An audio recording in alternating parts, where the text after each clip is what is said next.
Bismillahirrahmanirrahim. Assalamualaikum warahmatullahi wabarakatuh dan salam sejahtera. Perkenalkan, nama saya Dea Eka Putri Anggraini, SP MSI, dosen tetap Yayasan Program Studi Agroteknologi Fakultas Pertanian Universitas Islam Makassar dengan NIDN 0920128702. Pada video ini saya akan membuat pernyataan diri dosen dalam unjuk kerja Tridharma Perguruan Tinggi atau biasa disebut dengan PDD UK-TPT untuk sertifikasi dosen tahun 2026 khususnya dalam aspek pengajaran. Pada kesempatan ini saya akan memaparkan mata kuliah yang saya ampu pada jurusan S1 Agronomi, yaitu mata kuliah Budidaya Tanaman Hias dan Pertamanan, yang meliputi deskripsi mata kuliah, kemampuan yang diharapkan, materi pembelajaran, sistem dan metode pembelajaran, sistem penilaian, serta video interaksi antara saya sebagai peserta serdos dengan mahasiswa. Mata kuliah ini berada pada semester 6 dengan bobot sebanyak 3 SKS. Untuk deskripsi mata kuliah ini membekali mahasiswa dengan pemahaman konsep, keterampilan praktis, dan sikap profesional alam mengelola tanaman hias serta merancang pertamanan yang estetis, fungsional, dan berkelanjutan. Mahasiswa dilatih untuk mengintegrasikan teori dengan praktik lapangan secara mandiri, bertanggung jawab, dan teratur. Adapun CPL dari mata kuliah ini, CPL 1 menunjukkan sikap bertanggung jawab atas pekerjaannya di bidang keahliannya secara mandiri. CPL 2 menguasai konsep teoritis permasalahan budidaya tanaman dan mampu mengolah serta menyelesaikan masalah di lapangan. CPL 3 mampu mengukur kinerja mandiri, bermutu, dan teratur. Dan CPL 4 mampu merencanakan, merancang, melaksanakan, dan mengevaluasi sistem proses produksi tanaman yang efektif, efisien, dan berkelanjutan. Kemudian CPMK dari mata kuliah ini ada 4.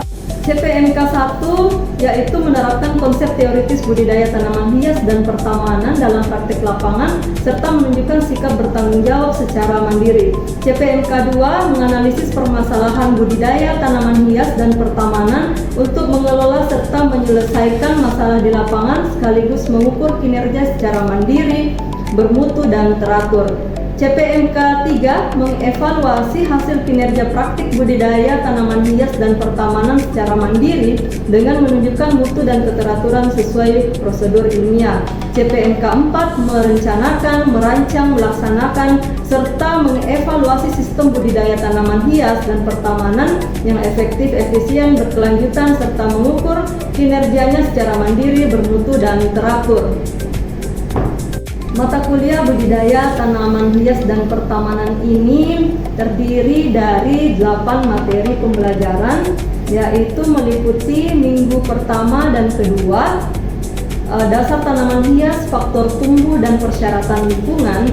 Minggu ketiga dan keempat mengidentifikasi jenis tanaman hias serta media tanam yang sesuai dengan kondisi lingkungan. Minggu kelima dan 6 masalah pertumbuhan dan melakukan teknik perbanyakan tanaman hias. Minggu 9 dan 10 prinsip desain taman.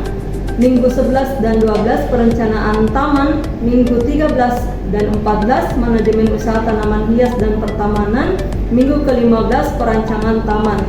Sementara untuk minggu ke-8 ada ujian tengah semester dan minggu ke-16 ada ujian akhir semester atau UAS. Referensi yang digunakan pada mata kuliah ini meliputi buku ajar, buku referensi, dan jurnal yang terkait. Mata kuliah ini dilaksanakan dalam 16 kali pertemuan, di mana pertemuan pertama dan kedua meliputi dasar tanaman hias, faktor tumbuh dan persyaratan lingkungan. Minggu ketiga dan keempat mengidentifikasi jenis tanaman hias serta media tanam yang sesuai dengan kondisi lingkungan. Minggu kelima dan keenam meliputi masalah pertumbuhan dan melakukan teknik perbanyakan tanaman hias. Minggu ketujuh strategi pengendalian hama dan penyakit. Minggu ke-8 merupakan ujian tengah semester. Minggu ke-9 dan 10 merupakan prinsip desain taman. Kemudian minggu 11 dan 12 perencanaan taman. Minggu 13 dan 14 manajemen usaha tanaman hias dan pertamanan. Minggu 15 perancangan taman serta minggu ke-16 ujian akhir semester.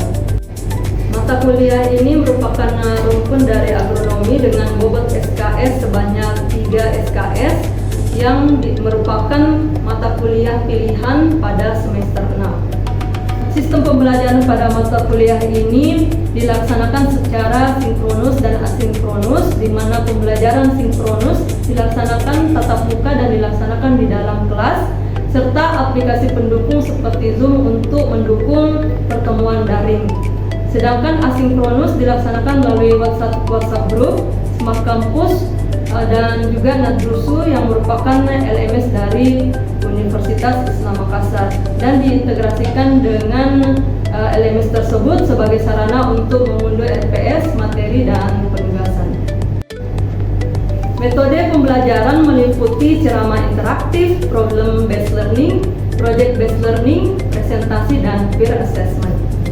Evaluasi pembelajaran mata kuliah ini meliputi kuis interaktif, penugasan individu maupun kelompok, dan mini project serta ujian tengah semester dan ujian akhir semester.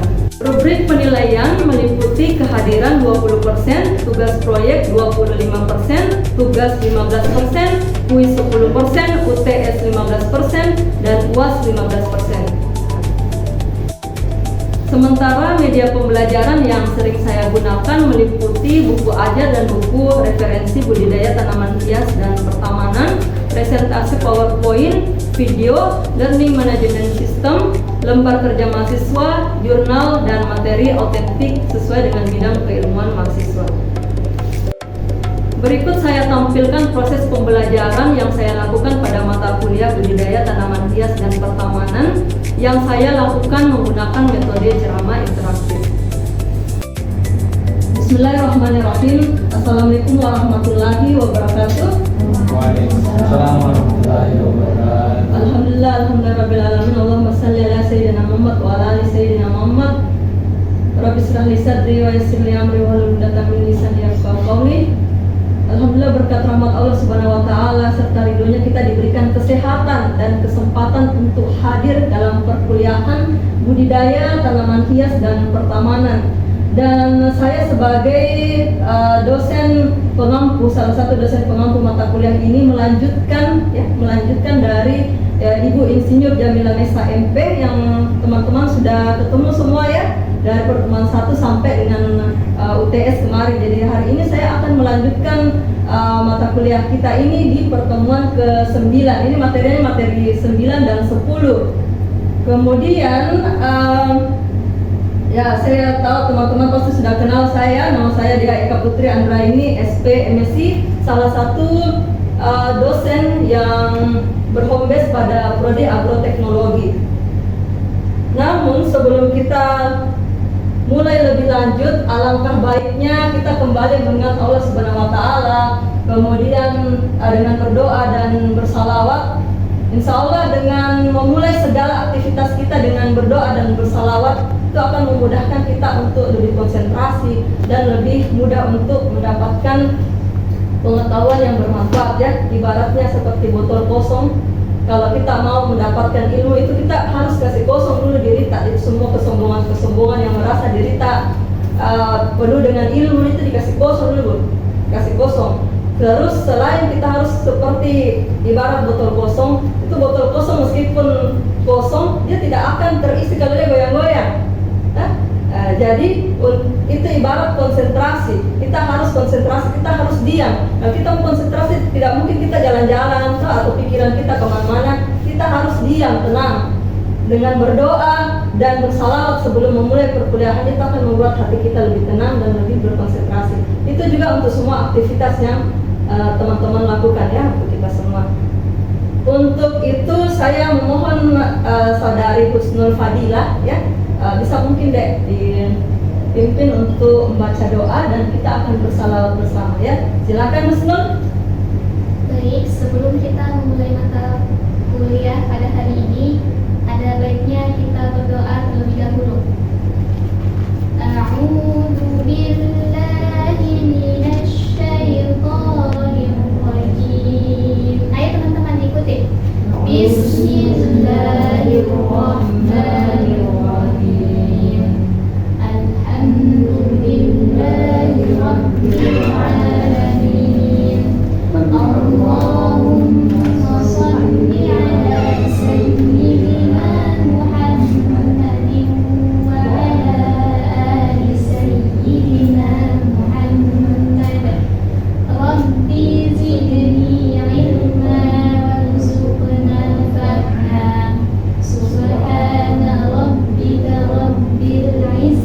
عما يصفون وسلام على المرسلين والحمد لله رب العالمين. Kita lanjutkan dengan bersalawat ya. Mudah-mudahan hal itu membuat hati kita lebih tenang. Kemudian kita selalu mengharapkan mendapatkan syafaat dari Rasulullah SAW di akhirat kelak. Mari sama-sama teman-teman. Allahumma sholli ala sayyidina Muhammadin tibbil qulubi wa dawaiha wa afiyatil abdai wa shifaiha wa nuril absari wa diyaiha wa ala alihi wa sahbihi wa sallim. Oke, baik teman-teman, hari ini kita akan membahas mengenai prinsip dasar pertamanan. Bisa terlihat PPT-nya? Jelas? Oke, baik. Jadi sebelum UAS kita sudah belajar tentang dasar-dasar dari tanaman hias, mulai dari budidayanya, ya. Kemudian ada juga membahas tentang fungsinya. Kira-kira kita review dulu materinya. Kira-kira teman-teman ada yang masih ingat tidak fungsi dari tanaman hias? Jadi tanaman hias ini adalah salah satu jenis tanaman hortikultura ya. Mungkin teman-teman selama ini hanya tahu hortikultura itu sayur-sayuran atau buah-buahan. Tanaman hias pun juga masuk dalam hortikultura.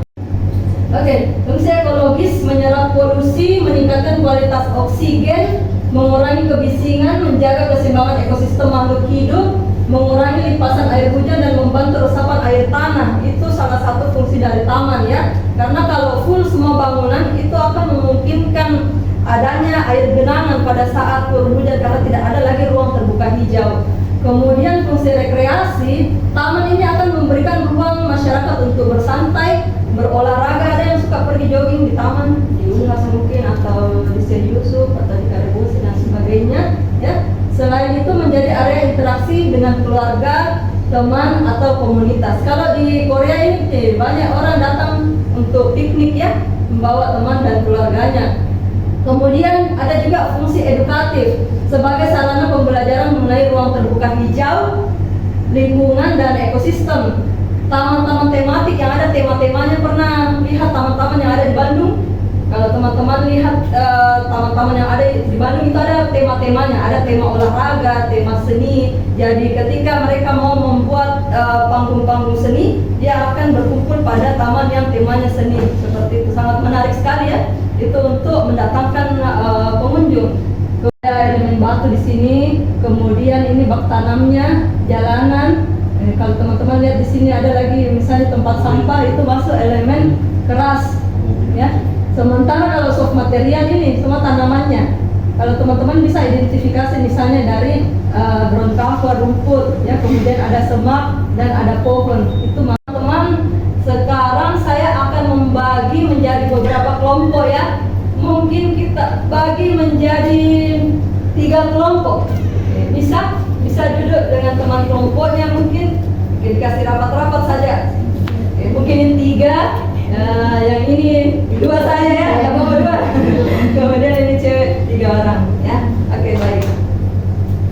Jadi tugasnya adalah silakan diskusi dengan kelompoknya masing-masing ya. Menurut kalian di gambar ini elemen taman apa saja yang tampak ya? Tadi kita sudah belajar ada elemen taman keras.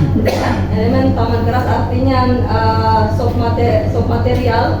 Kemudian istilahnya untuk elemen keras ya, atau hard material. Jadi teman-teman silakan berdiskusi, saya kasih beberapa waktu. Silakan identifikasi ya, elemen taman apa saja yang tampak pada gambar. Oke, saya berikan waktu 10 menit cukup atau kurang 5 menit saja, jadi oke, gampang, oke, mudah. Oke, baik. Oke, baik teman-teman. Tadi kita sudah berdiskusi ya, diskusi kelompok. Saya mau tahu sekarang hasilnya seperti apa. Kira-kira kelompok mana yang mau menjawab duluan? Angkat aja. Oke, kelompok 2 ya. Oke, silakan Anca. Berdiri baca. Berdiri lah. Baik, sesuai dari hasil pengamatan kami dari kelompok 2 yang terdapat pada tanaman hias pada gambar tersebut, elemen lunaknya itu ada rumput, terus semak rendah, semak tinggi, kemudian perdu, pohon dan tanaman air. Oke, baik. Kemudian elemen kerasnya itu ada tanah masuk. Jalan setapak ya, Iya. tepatnya ya. Oke. Kemudian jalan setapak, gazebo, pot bunga, kemudian lampu tanam hias. Taman ya. Oke, jadi saya koreksi sedikit. Jadi bukan tanah. Tanah itu masuk elemen lunak. Kalau tanah, ini kan di bawahnya rumput ada tanah kan? Iya. Nah, dia masuk elemen lunak. Sementara kalau jalan setapak dia masuk ke elemen keras. Oke, baik teman-teman. Selanjutnya kita pelajari tentang prinsip-prinsip desain. Jadi prinsip-prinsip desain ini adalah pedoman yang berguna untuk mengatur dan mengkreasikan elemen. Jadi prinsip-prinsip desain itu merupakan pedoman bagaimana caranya kita membuat taman yang indah, taman yang rapi, harus dengan prinsip-prinsip desain ini ya. Yang meliputi yang pertama adalah keteraturan. Jadi kalau kita membuat taman itu harus ada prinsip keteraturan. Tanpa keteraturan, suatu perancangan akan kelihatan tidak menyatu dan memberikan kesan terpisah-pisah ya. Kemudian keteraturan diperoleh dari pendekatan tema rancangan. Jadi ada temanya. Pernah lihat taman Bali, taman bergaya Bali, ya? Taman bergaya Jepang. Jadi ada tema-temanya ya. Kemudian dia pemilihan tanaman hiasnya dan elemen kerasnya itu disesuaikan dengan tema.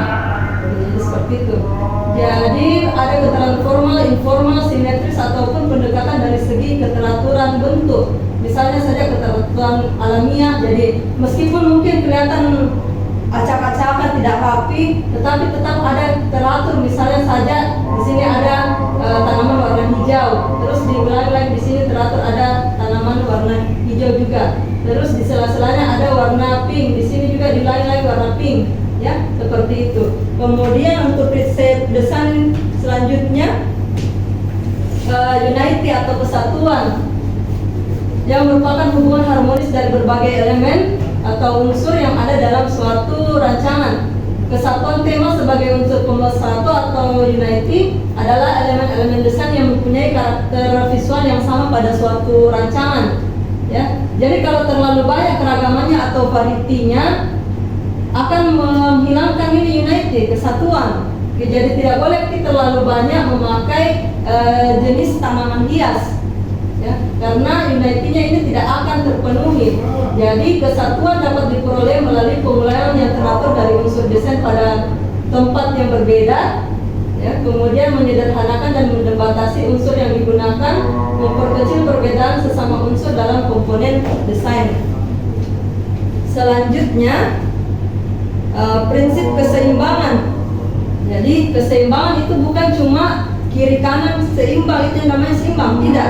Kalau di sini ada namanya keseimbangan simetris, ya, dan keseimbangan asimetris. Kemudian yang ketiga adalah keseimbangan radial. Keseimbangan dalam desain berarti penyamaan tekanan visual suatu komposisi antar unsur-unsur yang ada pada taman atau bobot visualnya. Melalui keseimbangan akan diperoleh a sense of stability, ya, atau suatu perasaan dan kesan yang stabil, tenang dan selaras. Kalau teman-teman masih bingung, ini ada gambarnya. Ini keseimbangan asimetris, ya. Keseimbangan dengan susunan elemen-elemen taman yang bila ditarik suatu sumbu di tengahnya, kalau kita tarik garis ini, ya, di tengahnya seperti ini, kiri kanan sama. Coba perhatikan teman-teman. Kalau saya tarik garis di sini, kiri kanan sama atau tidak? Kenapa kita bisa bilang sama? Tidak sama. Tidak sama. Iya, karena di sebelah kanan ada warna ungu, di sebelah kiri tidak. Seperti ini. Iya. Jadi kita batasi visual kita pada ini saja ya. Nah, ini tidak masuk, ini tidak masuk. Oh iya. Nah, kalau ini kita tarik garis lurus, ini sama jenis tanamannya, sama bentuknya, ya. Jadi itu yang dinamakan keseimbangan simetris. Keseimbangan simetris ini bersifatnya statis dan formal. Ini untuk taman-taman yang misalnya saja di kantor-kantor, ya. Dia pakainya taman yang keseimbangan simetris, kiri kanan sama. Kemudian ini contoh dari keseimbangan asimetris, dia sifatnya dinamis dan informal. Di mana keseimbangan ini elemen taman sebelah kiri, kalau kita garis tarik sumbu di sini, kiri kanannya tidak sama ya, tidak sama seperti tadi. Ini taman yang bagian sini, elemen keras dan elemen lunaknya itu tidak sama dengan yang di sebelah kanan. Oke, mengerti sampai di sini? Oke. Kemudian contoh taman untuk keseimbangan asimetris adalah taman-taman yang bersifat alami. Ya. Jadi seolah-olah kita berada di taman-taman Cina, Jepang, Korea, ya, seperti itu. Tidak sama seperti tadi kan terkesan kaku yang tadi ya. Kemudian untuk keseimbangan radial, kalau radial itu dia melingkar, sama dengan taman yang ada di kampus kita, yang di dekat masjid ya. Oke, ada di situ taman lingkar. Nah, dia jadi kalau kita mau buat taman, kita bisa buat taman yang tadi asimetris, kiri kanannya sama, atau yang asimetris yang tidak sama kiri kanannya tapi tetap kayak seimbang. Kemudian yang melingkar atau yang bersifat radial. Oke, contohnya seperti taman Prancis dan taman Mesir, ya. Kemudian emphasis itu penekanan. Jadi singkatnya adalah di dalam taman itu harus ada point of interestnya. Misalnya kita Ical pergi ke taman macan. Ya, apa ikonik yang ada di taman macan, Ical? Tanaman anunya bunda, tanaman biasanya tidak semua sama seperti di taman-taman yang lain. Oh, gitu. Iya. Kalau kita pergi ke taman macan, apa yang pertama kita lihat? Macannya. Macannya yang menjadi point of interest, makanya namanya taman macan. Karena di situ ada, dilihat jika kalau datang ada patung macan di situ. Ada. Iya, ada. Itu menjadi point of interestnya atau titik perhatian. Yeah. Misalnya pada gambar ini di sini ada water fountain atau air mancur ya, yang ketika kita datang ke taman ini pasti fokus kita langsung ke sini, bukan ke taman-taman yang ada di belakangnya, bukan tanaman-tanaman yang ada di belakangnya, tapi pada air mancur ini karena dia menarik. Dan biasanya point of interest ini diletakkan di tengah-tengah. Ya, di tengah-tengah taman, jadi dia pusat perhatian, Oke, selanjutnya ada rhythm. Oke, rhythm artinya irama, jadi bukan cuma musik saja ya yang ada ritmenya ya, taman pun juga harus ada iramanya. Irama ini maksudnya ada pola garis yang sama, kontinu, pengulangan, gradasi dan radiasi. Jadi misalnya di gambar ini ya, ada yang berulang warnanya, warna merah ada di sini, kemudian berulang lagi di sini. Itu yang namanya irama. Seperti itu ya. Oke, mudah-mudahan teman-teman bisa paham sampai di sini. Selanjutnya proporsional. Ada yang pernah ke Singapura? Ica mungkin? Belum. Mudah-mudahan kita sama-sama bisa studi tour ke Singapura ya. Oke, karena banyak sekali taman-taman yang indah yang bisa kita pelajari di sana. Ini contoh dari Super Tree Grove Singapura. Di sini menjadi museum tanaman. Banyak sekali beribu-ribu tanaman yang ada di sini. Ya, jadi kalau mengenai prinsip desain proporsi, ya, hubungan satu bagian dari suatu benda atau elemen desain terhadap bagian lain atau terhadap seluruh bagiannya, di mana proporsi merupakan perbandingan dari bentuk benda atau bagian benda sehingga menjadikan bentuknya yang indah dan menyenangkan. Oke, seperti itu untuk proporsi. Skala. Kalau skala ini merupakan perbandingan antara satu bagian benda dengan bagian yang lainnya, ya, tetapi perbandingannya lebih didasarkan pada dimensi fisik manusia. Ada yang sudah pernah ke Bali? Putri mungkin sudah pernah ke Bali, Putri? Mudah-mudahan nanti. Ini kalau teman-teman bisa lihat, ini patung Garuda Wisnu Kencana di Bali, ya. Skala ini agak menakutkan, ya. Kalau kita pasang patung yang besar ini lebih besar daripada skala manusia, kalau kita ke sana itu kesannya menakutkan karena dia lebih besar dari kita, ya. Jadi 3 macam skala itu: skala manusia, skala generik, skala gambar atau peta. Jadi di sini ada menurut Yoshinobu Ashiara perbandingan antara jarak bangunan dengan tinggi bangunan, di mana kalau jarak bangunannya lebih perbandingan antara jarak bangunan dengan tinggi bangunannya sama dengan 1, ya, ini perhitungan. Artinya ruangannya akan terasa seimbang. Kita masuk ke sana terasa seimbang. Tetapi ketika D per H-nya kurang dari 1, ruangannya akan terasa sempit dan tertekan. Kemudian D per H-nya lebih besar dari 1, ruangannya terasa besar atau luas. Sementara D per H-nya lebih besar dari 2, ruangannya tidak terasa, seolah-olah tidak ada tembok menjadi ruangan. Kemudian yang terakhir adalah pengendalian diri. Ini menyangkut bagaimana suatu desain itu harus bisa dimengerti oleh semua orang. Ya. Kira-kira ini apa ya teman-teman lihat ini? Apa ini? Tempat duduk. Tempat duduk. Ada yang melihat lain selain tempat duduk? Atau semuanya lihat tempat duduk? Nah, kalau desainnya seperti ini, tidak semua orang mengerti, ya. Jangan sampai ada orang yang kira, oh ini tempat sampah, ini bisa dibuang sampah, ya. Jadi suatu seorang desainer atau perancang di dalam membuat desain taman, dia harus ada pengendalian dirinya, harus ada kontrolnya sehingga rancangannya itu bisa dimengerti oleh banyak orang. Oke, baik teman-teman, sebagai penutup saya berikan tugas, ya. Jadi tugasnya adalah mengamati gambar taman, atau mungkin jangan gambar taman lagi tapi langsung datang ke taman. Bisa, ya? Teman-teman silakan datang ke taman di Kota Makassar, ini banyak taman, ya. Silakan. Atau kalau teman-teman dapatkan juga taman rumah yang punya taman yang indah, yang bagus sesuai dengan prinsip-prinsip desain, silakan dilakukan tugasnya di situ. Silakan inventarisasi, ya.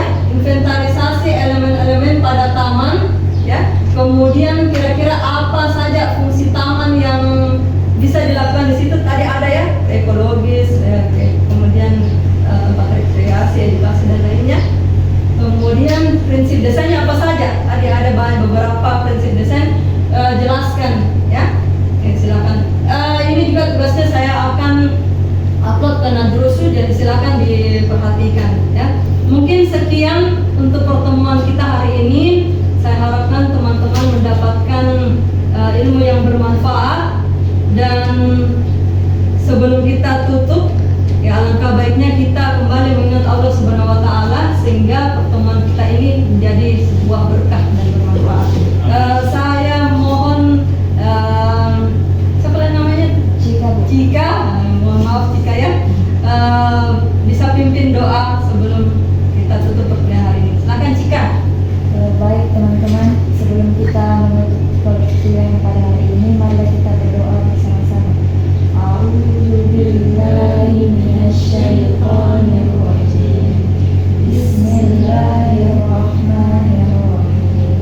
Alhamdulillahi rabbil alamin. Allahumma shalli ala sayyidina Muhammadin wa ala ali sayyidina Muhammad. Allahumma dhakkirna minhuma ma nasita wa 'allamna minhuma jahilna. Subhana rabbika rabbil izzati amma yasifun wa salamun 'alal mursalin walhamdulillahi rabbil alamin. Bismillahirrahmanirrahim. Wal 'asri innal insana lafi khusr illa alladhina amanu wa 'amilus solihati